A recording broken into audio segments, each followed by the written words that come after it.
হয় কি হয় না? নাকি ভুল বলতেছি? ভুল বললে বলবেন, ভুল বললাম?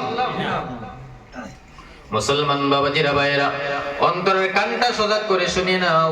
ত্রিপুরা থেকে এখানে আজে বাজে কথা বলার জন্য আসি নাই, আপনাদের ঘুমে ডিস্টার্ব দেওয়ার জন্য আসি নাই। কি বললাম, কি শুনলেন, কি আমল করলেন, একটু বোঝার চেষ্টা করবেন বাবাজিরা ভাইরা। ও যুবক ভাই, আমিও তো তোমার মতো একটা যুবক সন্তান। আমিও তো পারতাম কানের মধ্যে হিন্দি গানের হেডফোন লাগাইয়া রাত্রিবেলা বিছানায় ঘুমাইতাম। দুনিয়ার কোনো মানুষ আমাকে বাধা দিত না, কথা বলেন ঠিক কিনা?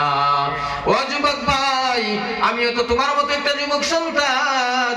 আমিও যদি ইচ্ছা করতাম শরাবের বোতল হাতে নিয়ে রাস্তায় রাস্তায় ঘুরতাম, কোন মানুষ আমাকে বাধা দিত না, কথা বলেন ঠিক কিনা?